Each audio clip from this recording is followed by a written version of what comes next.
Hai, perkenalkan nama saya Febriantia Merencana Saklau dengan NPM 41240085. Saya merupakan mahasiswa dari Universitas Timor, Fakultas Ekonomi dan Bisnis, Prodi Manajemen. Di sini saya akan menjelaskan tentang cara pembuatan biochar sampai dengan proses penanaman menggunakan pupuk biochar. Yang pertama, pengertian lahan kering.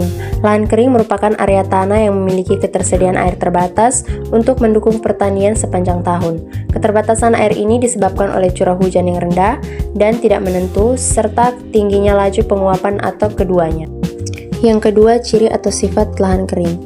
Ketersediaan air terbatas, tanah kering dan gersang, tidak tergenang air, kelembapan tanah rendah. Jenis tanah pada lahan kering bervariasi, dapat berupa tanah berpasir, berbatu, atau lepung. Yang ketiga, masalah tanah pada lahan kering antara lain. Yang pertama, tanah kering dan padat. Kekurangan air dapat menyebabkan tanah menjadi keras dan padat, sehingga sulit bagi akar tanaman untuk menembus dan menyerap air dan nutrisi. Yang kedua, kurangnya bahan organik. Kandungan bahan organik pada lahan kering umumnya rendah, sehingga kemampuan tanah untuk menahan air dan menyediakan nutrisi bagi tanaman berkurang. Yang ketiga, kurang lengas. Lengas tanah adalah kandungan air yang tersedia untuk tanaman. Jika kurang, tanaman akan kesulitan untuk menyerap air. Yang keempat, mengapa perlu manajemen kesuburan tanah? Manajemen kesuburan tanah di lahan kering sangat penting karena kondisi lahan rentan terhadap degrasi dan memiliki keterbatasan sumber daya alam, terutama air dan unsur hara. Curah hujan terbatas, tingkat bahan organik rendah, cepat mengalami erosi dan produktivitas tanaman rendah, sehingga dengan manajemen kesuburan, tanah dapat mendukung keberlanjutan, meningkatkan produktivitas, dan meningkatkan daya dukung. Yang berikut pembuatan biochar, alat dan bahan. Alat yang digunakan ember, corong, dan skop, sedangkan bahan adalah sekam padi kering. Pembuatan biochar. Yang pertama, corong diletakkan secara vertikal atau tegak pada permukaan tanah yang datar. Yang kedua, tumpuk sekam mengelilingi corong, membumbu ke bagian atas corong. Yang ketiga, setelah semua bahan ditumpuk mengelilingi corong, membentuk seperti gundukan di sekitar corong, lakukan pembakaran di dalam corong dengan terlebih dahulu memasukkan seresah daun kering atau bahan kering lainnya yang mudah terbakar. Pembakaran ini hanya dilakukan sebagai starter pada awal saja dalam pembakaran sekam. Berikut adalah kontrol pembakaran sekam agar tidak terjadi nyala api di luar corong atau langsung menyala pada tumpukan sekam. Sebab pembuatan arang ini merupakan proses pembakaran tidak sempurna. Pembakaran sempurna akan menghasilkan abu, dan pembakaran sempurna dalam proses ini hanya boleh terjadi di dalam corong. Manfaat biochar sekam padi adalah di dalam tanah, arang sekam bekerja dengan cara memperbaiki struktur fisik, kimia, dan biologi tanah.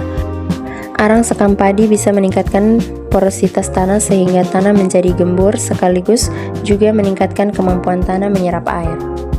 Secara biologis, tanah yang gembur merupakan media yang baik bagi tumbuhan dan perkembangannya. Organisme hidup baik yang berupa mikroorganisme seperti bakteri, akar maupun mikroorganisme seperti cacing tanah. Kelebihan lainnya, arang sekam tidak memberi mikroorganisme patogen karena bisa pembuatannya yang melalui pembakaran sehingga relatif steril. Yang berikut adalah pembuatan kompos biochar. Alat-alatnya adalah ember, karung, dan skop. Bahannya yaitu biochar sekam, kotoran ternak, dedak, rendaman air beras, molase, EM4, dan hijauan. Yang berikut adalah proses pembuatan kompos biochar. Yang pertama, siapkan terlebih dahulu biochar sekam padi, kemudian campurkan merata dengan kotoran ternak dan hijauan dengan perbandingan 2:1:1. Yang berikut, siapkan dedak, rendaman air beras, molase, M4, masing-masing 1-5% dari total bahan pada poin pertama. Siram bahan campuran biochar, kotoran ternak, dan penghijauan. Siram sampai cukup basah agar ketika dikumpulkan tidak cepat terbongkar. Yang berikut, larutkan 1 liter molase dan M4, 3-5 tutup botol dalam 5-10 liter air bersih, lalu siram pada seluruh bahan sambil dicampur atau dibolak-balik sehingga seluruh bagian bahan tersiram larutan tersebut. Kemudian tumpuk dan ratakan bahan yang telah disiram larutan EM4 dan molase dengan tinggi tumpukan tidak lebih dari 40 cm, luasnya tergantung volume bahan yang ada. Berikut, taburkan dedak pada bagian atas atau permukaan tumpukan seluruh bahan bokasi. Kemudian tutup dengan karung atau terpal agar bahan tidak terkena sinar matahari.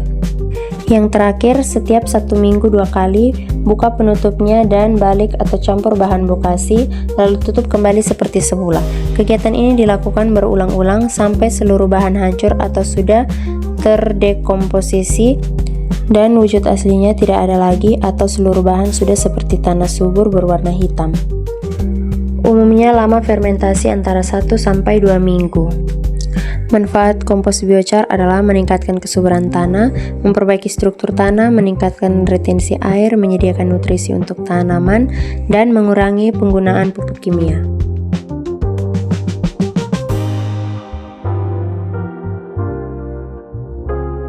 Yang berikut praktikum pengolahan lahan. Yang pertama, penggalian lubang.